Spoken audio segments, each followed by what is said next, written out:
So Patricia, thank you for agreeing to this conversation. I have actually wanted to talk to you for a long time and for other reasons, but we'll come back to that for another project.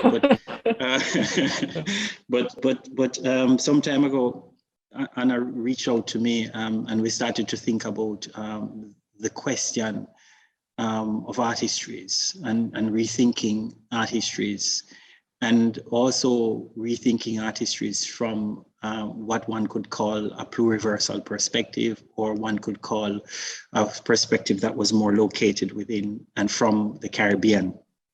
Now, when Anna reached out to me to be a part of this conversation, I thought, yes, this would be perfect, and it would be a nice thing to do, to try and think from my own perspective, because as you know, I tell people that I don't work on the Caribbean, I work from the Caribbean. I work from an intellectual space that is the Caribbean. And the Caribbean demands of us that we think otherwise around some of the very conceptions that we've come to know, the disciplines we've come to know. I work from outside anthropology as our primary disciplines, and I'm always confounded by the way in which the Caribbean pushes us to think the disciplines differently. So it is within that framework in mind that we wanted to open up this conversation with you as an artist, working with a set of questions that animate our own critical thinking, whether or not it's questions of coloniality, decoloniality, modernity, Blackness, Black modernity, or just imagining more equitable futures and what that might mean, more just planetary futures. So we want to have a really robust conversation about everything. And a part of that is to also have a little joy together as we think together of undoing and relearning and unlearning histories and disciplines that we've come to know. That was beautiful, Wayne. So I don't want to mess it up Thank you. Beautiful introduction. Yeah. So I think maybe we should just move to a question, because I think Wayne's point about working from the Caribbean versus working on the Caribbean is really crucial to the way we've been conceiving of what this conversation and more broadly what the conference itself can ask us to think and think through. So one of the first questions that we sent you was like, this is in this moment, in this current conjuncture, we're facing increasing and urgent calls across academia, museums, more broadly society, for rethinking, for reckoning. And some would describe this moment as in terms of sort of growing calls for decolonization. And so we thought we would ask you to maybe open this conversation by maybe reflecting with us on this moment. What role in particular do you see for artists in this moment of reckoning, of rethinking? And what role do you see for yourself in your own practice as an artist in this moment? I'm thinking a lot about, recently, what my, well, not really my position, but more my art and my work, what kind of position it can take right now in these very violent and complex times. What is happening right now is, apart from the fact that it's extremely interesting what is happening right now and extremely complex, I think it's very important that we keep in mind that the art institutions and the art world in general is in its core still a capitalist and racist system. So I try to navigate myself as an artist within that system, of which I know is highly exclusive and excluding people or artists, certain artists still. How to navigate within that, but at the one hand, I am like moving around in this contemporaneity, but I do not consider myself a contemporary artist. I am more of an artist which works from a decolonial perspective. Working also from ancestrality is a very important aspect in my work. And Therefore, a lot of the things that I do within these institutions are based on disrupting the space. You know, it already starts when I move with my black body in these white spaces. That in itself is already a disruption. And I use that disruption within my performances, but also in my work to create moments of discomfort. Because I think those moments of discomfort are a very important starting point for a different conversation. What I often see, particularly in the Netherlands, still, even though there is some things are changing, that there is still it's still very difficult for people to talk about racism, you know, or just to really go in deeper into it, in what the racist structures are within their institutions. And what I also still see within those institutions is, even though they are trying to be more inclusive, you hardly see them question their own power structures. So they are still maintaining the same power structures and wanting Black people and people of color doing all the emotional labor to become more inclusive, to become more diverse. Well, the whole story you probably know. It's probably maybe similar in the States. And I don't think I've said it also many times, that the only way those institutions can change is that they really need to realize that they need to make sacrifices, you know, and transformation goes with pain. You know, it's not an easy path. And what I see is that everybody wants to be in the same position, maintain their positions, but are not willing to go through this moments of pain and of making a sacrifice in order to transform. And this is what I often do with my work. I create moments of transformative moments, which are for me also dealing with transformative justice, because and I think that's also connected with my ancestrality. You know, I really feel that I need to make things right or just for my ancestors, you know, who were involuntarily displaced. So I need to also use my work to create a form of justice, but also to create, like I said, to disrupt spaces, but always with the thought of bringing people together again. You know, it's not only disrupting, but it's also looking for ways how can I connect those different groups and make them have different conversations about painful topics. And I think that is a very important task which artists could do via their work. And why is the work so important? Because at the same time, the work is protecting you as an artist. You know, you are not literally doing all that this emotional labor, and the work is actually sort of protecting you personally from doing, I hope that's clear, for doing the work. Yeah. I'm interested in very much in your use of the word transformative justice, and you know, a work that creates these moments of transformation, but that idea of transformative justice. And in that sense, you are suggesting then that a rethought or a refashioned art institution, artistic practice is a project in justice. That is what you're suggesting? Can be a project in fashioning more just societies and just futures. Yeah. Yes. Yes, exactly. But if we were to say that, how would you respond to the critique, which is very often in the Netherlands, that when artwork does this, we are, you know, that separates art from that kind of project, and suggest that that is what we would say in the Netherlands, only identity politics. Yeah. I haven't figured it out, you know, what's the cause of identity politics, because yes, on the one hand, I can see that it has its problems.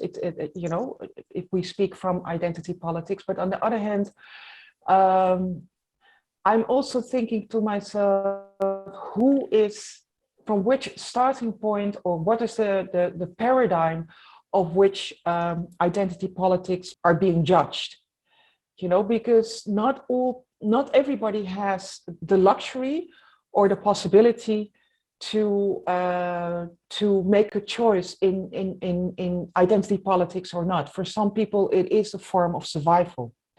And if I say it correct, yeah. So I'm not sure. I haven't figured that one out yet.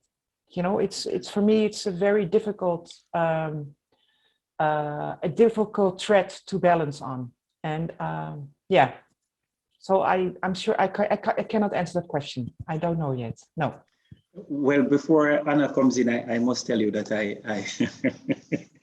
I am very comfortable with identity politics. That identity politics that emerged out of Black feminist thought. I'm very comfortable with that kind of politics being urgent and important. So I was just, you know, framing it within conversations. I agree on that, but yeah. I totally agree. But it's also, I can also see why certain people are problematizing things. You know. Oh, thank you. No, you know, I was thinking. The point you made about the artwork protecting the artist from that emotional labor seems like a really key way of maybe moving through this or navigating this question of identity politics, because often the artwork becomes, particularly in the I think the case of Black diaspora artists, you know, artists working from outside whatever the Western framework, canon, etc. You know, the artwork becomes almost a instantiation of the artists themselves. So I really love the way you're thinking about the artwork, doing that work, and also being a kind of a barrier, because it's also, I think it also pulls up art historians who are thinking about, you know, how art and authorship and, you know, agency work. So I think that's really that's a really powerful point. I'm also really interested in this question of transformation and transformative justice, but I would just wanted to ask you a little bit to talk a little bit more about that process of transformation, because one of the things I really love about your work is how tactile and material it is, and how much, I mean, it's performance, but how much it requires an embodied response from you know, from viewers. And I've noticed in other artists' work too, who there seems to be in this moment a kind of, I don't know if we can call it a turn, I don't know, but an interest, right, in what the materiality of an artwork does to actually create embodied responses from an audience, from a viewer. So I wondered if you could maybe talk a little bit more about process and materiality in this form of transformation, and how you think about that. No, thank you. That's a really wonderful question. The reason I work with different materials is because you know, the material I use is not merely an artistic device, but it comments on the themes I choose. For example, I recently worked with glass, which is quite a new material, and glass in itself is a very mysterious material because, you know, it's not, if you look at chemistry, it's not really a solid material. But at the same time, it's also not fluid when it's cooled down. So it's a very complex material. And glass in itself stood for me also a symbol for opacity versus transparency. And as you know, the poet Edouard Glissant wrote that Black people have their right to opacity. So that sort of like caught my interest. And then I worked further on this and decided that, okay, if Black people have the right to opacity, then white people who are let's say the colonizers who created so much violence and destructions in the colonies do not have that right to be opaque. They should be transparent completely. So what I did is I took a couple of generals from the Dutch colonial army who are still seen as heroes and had them produced in glass, their busts. And then I had them, the heads exploded. And the explosion was actually filmed in very much in slow motion. So it almost became like a magical sort of sight of all this glass very slowly floating in the air. And it almost became like stars, or if there was something happening in the universe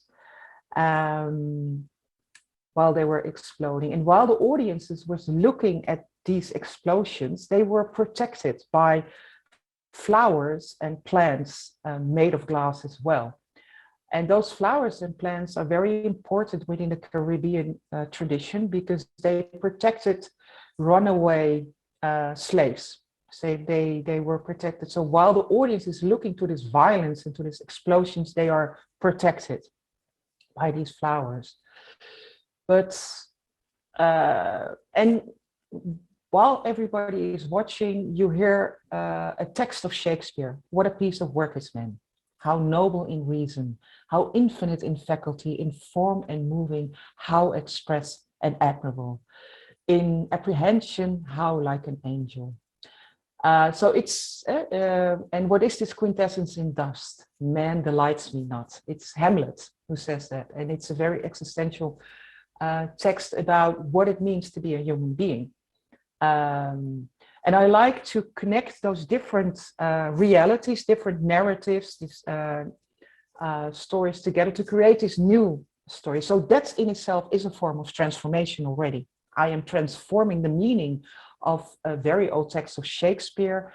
I am transforming the meaning of glass in relation to coloniality, but also spiritually and it's also about protecting one another. So there was an art historian who called it a work of iconoclasm.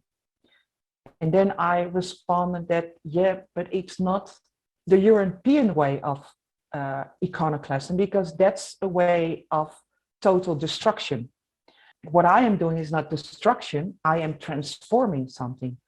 And while I'm transforming it, negative energy is released. So something new and positive and healing energy can emerge from it, because healing is also a very important aspect in my work. Can I do something, Patricia? Because I'd love to take this up further, because I see a kind of relationship between your relationship to destruction and transformation to thinking about abolition and the abolitionist call, right? So the abolitionist call for institutions, which is on the one hand destruction, or the other hand thinking about what the institution can be anew. But before we go into this, I want to invite you to think about another material that you use. And one of the works that I'm most excited about is your engagement with salt. Yeah. And primarily because, you know, the salt in the work of Earl Lovelace from Trinidad, but salt in Rastafari cosmology, salt in the relationship to Toni Morrison, but perhaps you could tell us a little bit more about why salt. And for example, many people don't know that salt was a part of the colonial economy of the Dutch colonies and not just, you know, in parts of the Caribbean. So why salt? Why that material?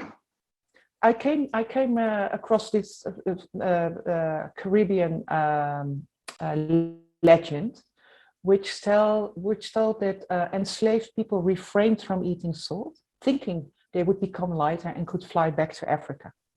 But for me, this story was also a metaphor for the power of imagination, you know, while being captive, and that you can always think yourself free. And that is what a lot of enslaved people did. It's what many people forget. It's that many enslaved people use their imagination in order to survive those harsh circumstances. So I had a mountain of salt placed from, it was rounded about 8,000 kilos of salt. And I did it on many different locations, because for me, it's always important to look at localities, you know, where is the salt placed and what is the local history from that place. So when I was showing the soul of salt, that's the title of the work, in Palermo, it was at a time where we faced a huge humanitarian crisis concerning refugees from sub-Saharan countries who were drowning, literally drowning in the Mediterranean. So I had salt derived from the Mediterranean and placed it in a palazzo.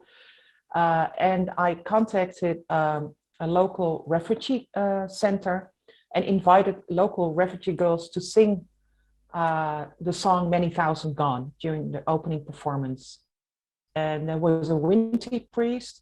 For the ones who don't know, Winti is a nature religion from Suriname, who blessed the mountain, the Salt Mountain. And after the mountain was blessed, people could take a little bit of the salt home from the mountain and dissolve it in water as a symbol for dissolving the pain of the past. And it was a very magical moment when we had it done over there at that moment, because in the moment when we were doing the performance, there was a ship with a couple of hundred refugees who were refused by Italy. So they were not allowed to enter Italy. And at that moment when we did the performance, the ship was entering Spain, and they were allowed to abort in Spain. And I'm a very spiritual person, and I really believe that while we were doing this performance and this was happening, that there was a direct relation, ancestral relationship between what we were doing and what was happening just a couple of hundred kilometers further down. I recently, 2 years ago, did the same installation, but now it was with salt from the salt plains of Bonaire. And as you might know, Bonaire is a Dutch part of the Dutch Caribbean, the Antilles, and there is like a neo-colonialism is taking place there, and it actually was at its worst during the pandemic, because the Dutch government refused to help them, but they got money, but they were the conditions on which they got the money to survive on these harsh circumstances were really ridiculous. While the Dutch are freely moving there and they can live there and they get money, while the local people are living in poverty. It's really horrible what's happening there. So what I did is I arranged the salt from the salt plains of Bonaire and had the mountain again placed in the museum, and invited the Dutch Bonairean Society to come to the museum and to have an opening performance again, but also connected it with the activists from Bonaire. So what I also do is I also make sure that I let audiences who come to musea participate in helping activists or doing something active. So I had handkerchiefs, and on the handkerchiefs there was a text, and the audiences could buy the handkerchiefs, and the money, the proceeds, went to Bonaire to help the activists. So this is a way of connecting, again, different people, different histories, and even though some of the art audiences might be complicit, conscious or subconscious, somehow by letting them act in that way, by that they buy those handkerchiefs, they are automatically connected with the activists in Bonaire. And if we talk about, it's again a form of transformative justice for me. So I think I also think your point is about the difference between iconoclasm and transformation, particularly in the ways that it's used in art history, is another really significant kind of pulling up of what has become kind of de rigueur maybe in art history, right? Iconoclasm is often like a term that I feel is a sexy term. It's used to kind of talk about a kind of, tearing things down because it, but it doesn't often. I think you're right. It doesn't necessarily take us to the next step, which is to reimagine. And it's also become a term. It seems that it's been used a lot too with the current these current calls, like tearing statues down, etc., etc. But what I think is often missed in those conversations is the history of these moments, right? Of calling for decolonization, but then also the way that this is tied to a reimagining. And so I'm just wondering. Sorry, this question is not nearly as beautifully posed as Wayne's, but I'm just wondering if what you're doing here in kind of making us aware in art history of the kind of the limits of what some of this deconstruction work can do, is it connected to how you're thinking from the Caribbean, right? In other words, I guess, is this way of this form of transformation, which is both a form of deconstruction but also a form of renewal, something that you think of as emerging from your position, from the way you're thinking from the Caribbean. Does that make sense? Good question. Yes, I think so. The Caribbean in itself is just such a beautifully hybrid, complex, multi-layered group of islands, and also to me still very mysterious in a way, which I think is very beautiful. It has a beautiful mystery also, the Caribbean. So yeah, I think I just this, what I think is it's important also with this so-called destruction. It's not really destruction, but the transformation in itself is also an act of healing. I really believe that. I spoke to activists of the Roads Must Fall movement at that time, and I said to them, instead of tearing Cecil Rhodes down, wouldn't it be interesting if everybody got tools and sort of transform that sculpture together, and release its negative energy, and while transforming it together, while you are doing that act of transforming, is an act of healing also. So in that context, and if I can speak of my own Caribbean background, because I'm very reluctant to speak of the Caribbean, because the Caribbean has so many different layers and so many different localities and local histories and local ways of dealing with things. But I can only speak from my own Surinamese background, where healing is always connected to being, connected to be with the ancestors, and the way we were doing that healing is, you can see it very good when somebody dies. There is a whole process of being together and mourning together and grieving together and supporting each other, so that after a period of time you can continue with your life after loss. So there are very beautiful rituals within the Surinamese culture. So healing is always sort of like an intrinsic part of daily life almost. And I cannot speak for the whole Caribbean, I think. Another thing I must say is that for me, the realization of being part of a Caribbean history actually came quite late. It came in 2009, the realization. And it was because I was connected with the Wakaman group.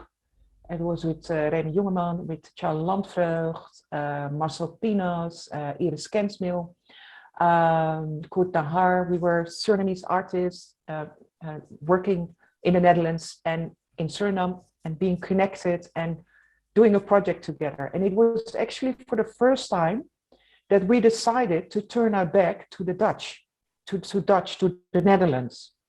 Because Suriname has a very particular position in South America, because it's the only country in South America where people still speak Dutch. And a lot of the Dutch culture is still sort of implemented in daily, in the society and in daily life. And we decided to turn our back to the Netherlands and face the Caribbean and say to each other, we are more Caribbean artists than Dutch Surinamese artists, which for me was like a whole different way in thinking of looking at my own work and also my own position as an artist. That saying, I cannot deny the fact that I'm also brought up within a West European culture. So that part is also implemented in my artwork, in my thinking. It's sort of like a part of it. But I can say that the realization of facing the Caribbean and embracing the Caribbean was actually that the Caribbean was the bridge which covered, for me, the Colonial Gap. And the Colonial Gap is like being, particularly if you are a child from double migration. So my parents are descendants from enslaved people and then migrated to the colony, to the Netherlands. And I was born in the Netherlands. So it's a very complex position in Suriname, being Dutch Surinamese, but also in the Netherlands. So there is always sort of like this gap, which I call the colonial gap, that you do not really belong there, but you also do not really belong here. And the Caribbean was for me the bridge became the bridge. The realization of being Caribbean became the bridge between those two worlds. Thank you, Patricia. It's interesting because I came here in 2010, so right after your realization of the Caribbean, and for me it was also coming from the British colonial context and coming here and trying to also find the links towards what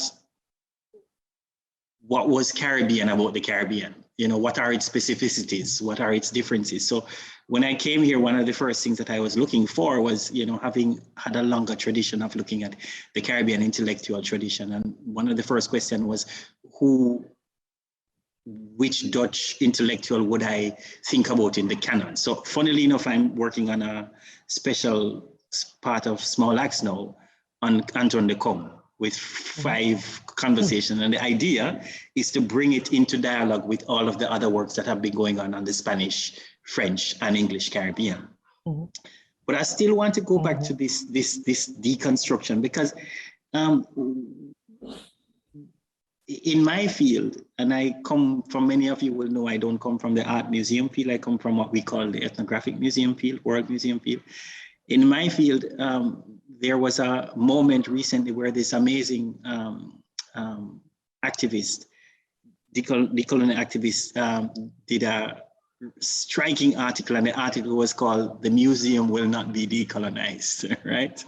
And that circulated, Sumaya Kasim circulated as a, as a really critique of the institution and its inability to shift. How might and what might we do? What for you is the next step in this moment? Is the step that we need to take as institutions? And by institution, I mean both the museum as form, but institutions as in the institution of art history.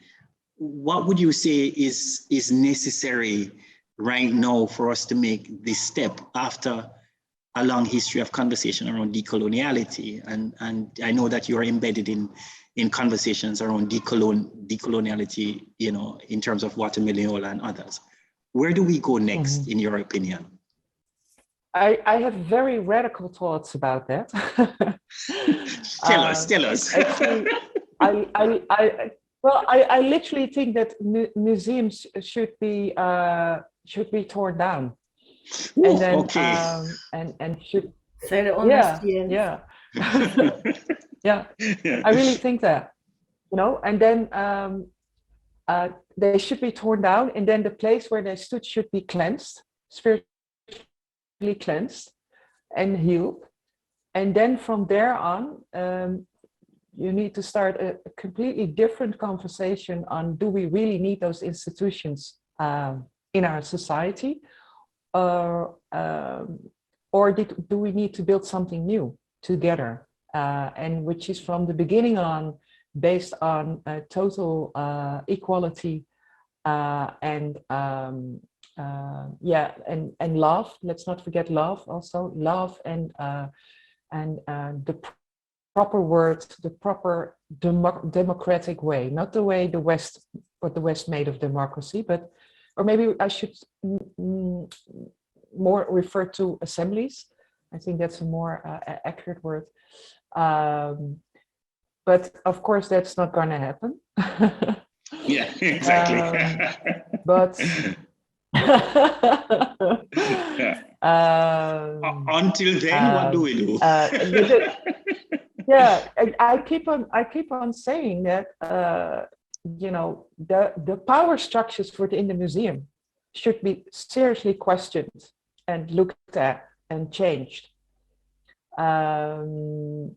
Because as long as those power structures are not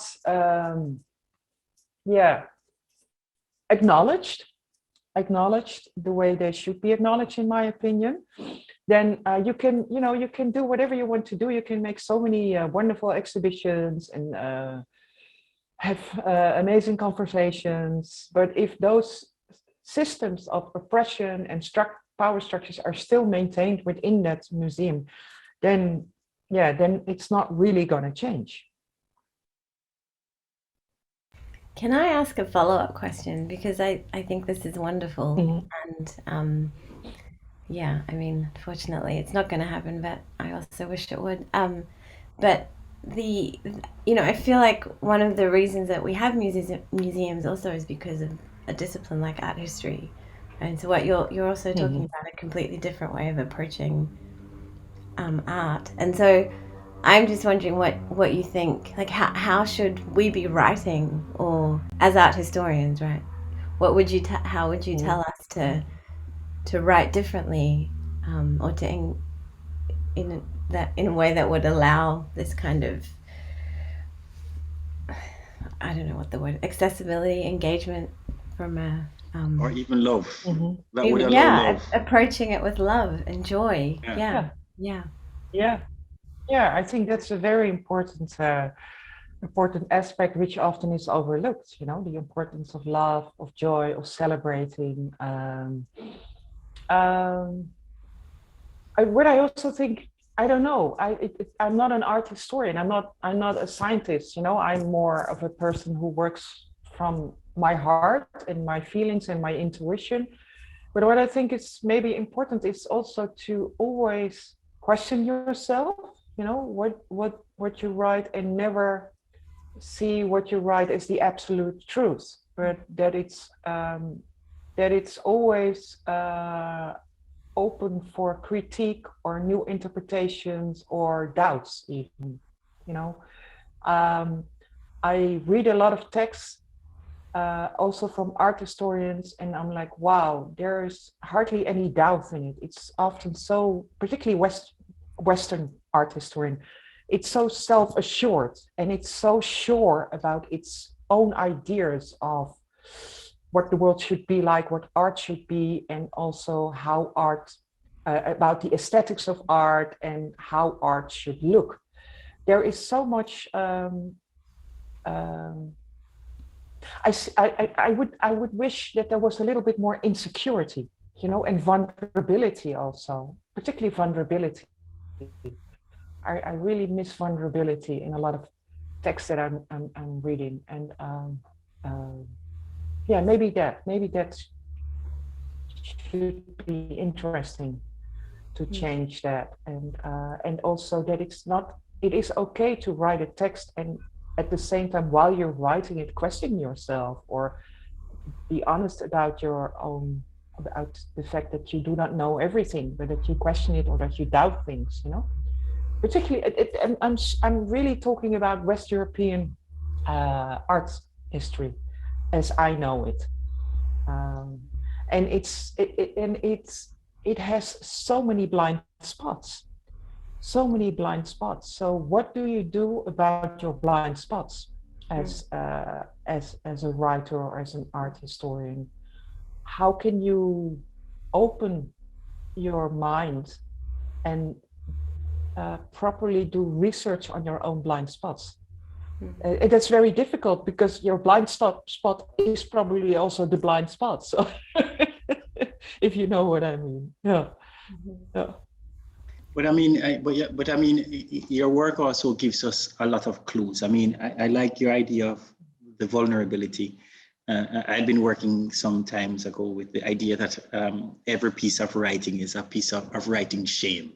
This is from an article that I read recently, or not so recently, on affect theory, but speculative, the doubtfulness. But in the work that you do as well, and your own appeal just earlier about the link with the colonial, and art history's own link with a colonial genealogy, or one thing that I find fascinating about your work as well is this stubborn insistence in your work that one attends to the question of the spiritual, which I think is an important part of what you do as well, and what the spiritual does. And I think that, you know, in the modern colonial link, that the work of the emotion and the spiritual is something that I think is important. But there is something else that I see in your work, which I find important, and you name it ancestrality. One of your more recent work, or not so recent anymore, what is it? Guess Who's Coming to Dinner? Yeah, It's coming to dinner too. Yeah. Yeah, Guess Who's Coming to Dinner too. One of the things that I see there in that work is not ancestrality in the long ancestry, but the idea of honoring generations and generations of feminist practice. How do you as an artist relate to that kind of generational thinking, or a generational honoring, or even a citational practice, an ethical citational practice in care? Can you say something about that in your work? Yeah, thank you. Beautiful question, Wayne. Thank you. I come also from a tradition where the elders are always honored. You know, it's people, and also the people who are from your former generation, they are at a certain point, they will become an elder. While in the West, you see that people become older. And there is a distinguishment, as you know, between becoming older and becoming elder. So that's one thing which is, to me, a very important thing, to honor the elders. So the women, not all of them, of course, but a lot of the women who are honored at the table, I consider them as my elders. Not literally my elders, but you know, the elders which did something for the world, and of which I gained knowledge. I got knowledge from them, and because of what they did, they brought me further. They helped me in their development because of the things they did and what I could read about them. I felt the need to honor them for that. A lot of these women are also literally erased by the colonizer. You know, their bodies are literally destroyed. If you read the stories about many of the women, there is such a perversion of violence, which has been imposed upon their bodies. That was for me also a very important reason to honor them at the table, because in my experience of what I've got from feedback also, but also when I did the research, I was often also in shock. We tend to forget the violences which have been imposed on the Black female body. You know, of course, the Black male body also, but we tend to forget the Black female body up until today. So I also wanted to bring that under attention. And I also thought it very important to show a very long history of Black female liberation struggle. As you know, the table is actually a citation, but also a comment on the famous work of Judith Chicago, The Dinner Party, which was made in 1979, and where predominantly white women got a seat at her table. The table is permanently exhibited in the Brooklyn Museum in New York. But she had a couple of women, Black women and women of color at the table, I think 3 in total. And what I also found interesting, but was also a comment for me, is that the 3 women who got a seat at her table, no, I have to say it different.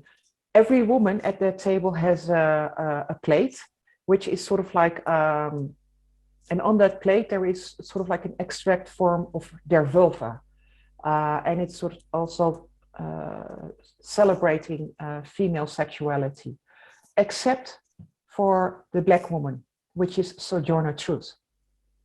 Which is interesting, as if Black women do not have sexuality, or is it difficult to talk about sexuality? In any way, it was for me very complex. So I thought like, okay, I need to change something here. I need to give a comment in a way which is a comment which comes from a Black aesthetics. And so it is commenting on the table of Judith Chicago, but it's also moving away from that, because otherwise the discussion will be always, guess who's coming to dinner too, and the Dinner Party of Judith Chicago. And now, at this moment in time, when the museum decided to buy the table, it has become a completely different story, and it is an own Black history, a Black female history, with its own Black aesthetics. What is also important, that the table is still active. It's not an installation which is static. Every time the table gets exhibited, the museums need to do their work. They need to approach different communities and invite them into the museums and to work on the table, to do the embroidery on the table runners. And this is a way of creating a communal body. but also as a museum to connect yourself with different communities of which you normally would never connect with. So that was one of the conditions I wrote down. I wrote down a protocol, 50 pages, how to activate the table. Yeah, sure, for sure.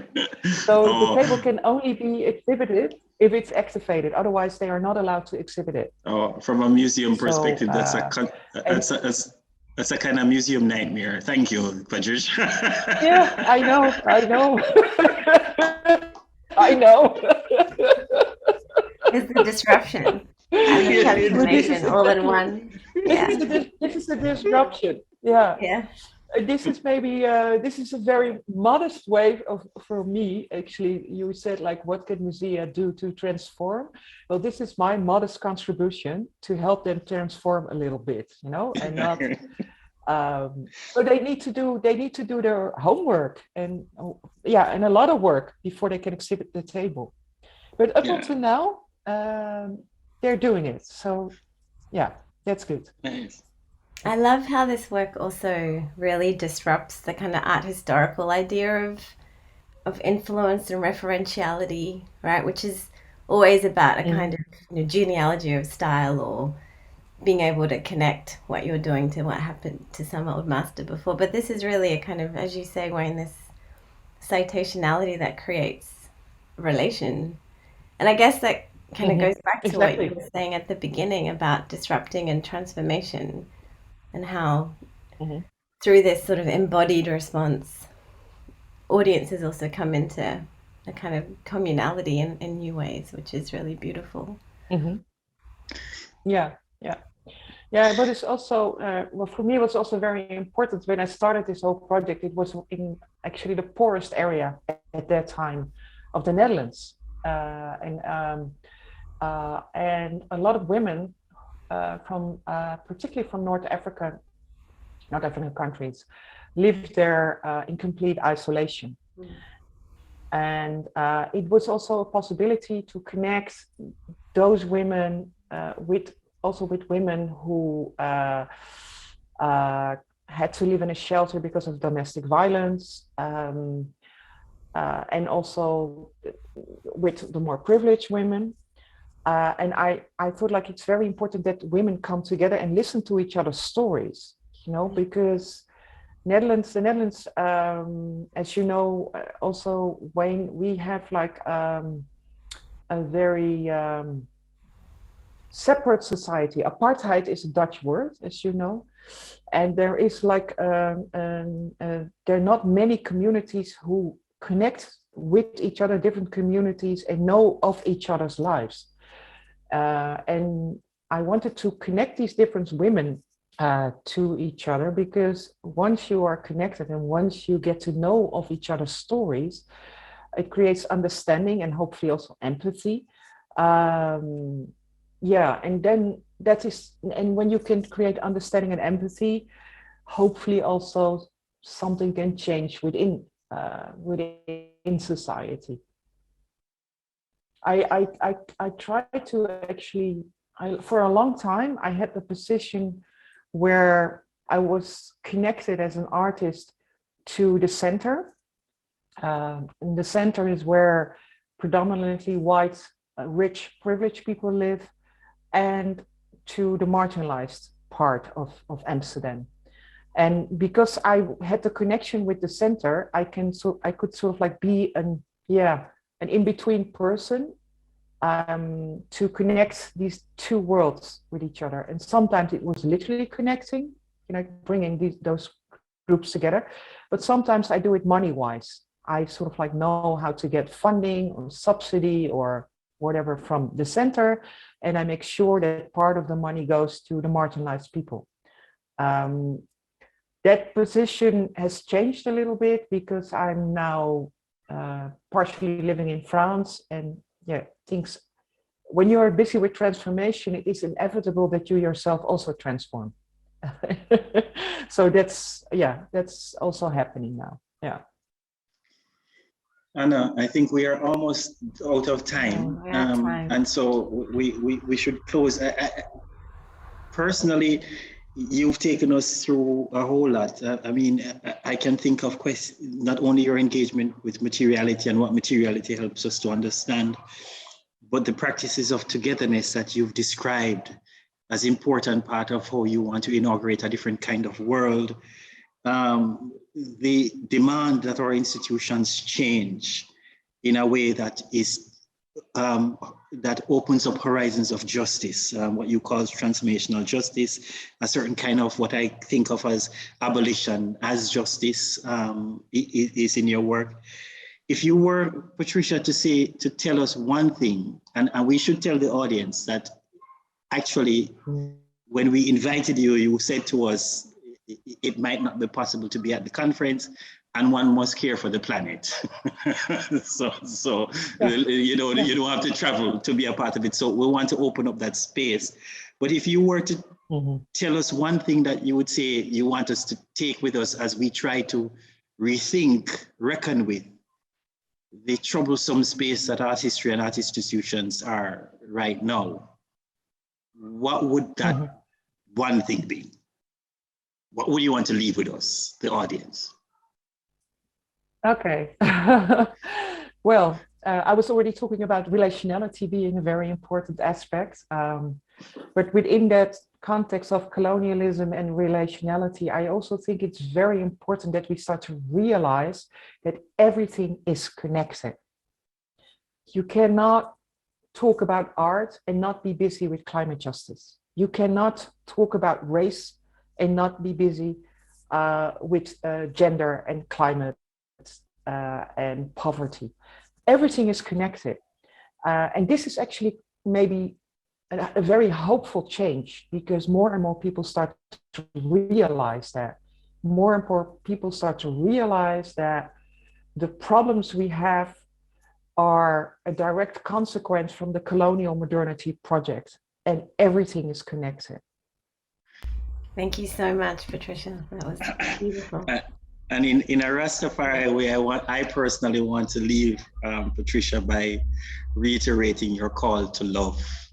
Rastafari will always say blessed love. So I reiterate your call to love. Thank you. Yes, excellent.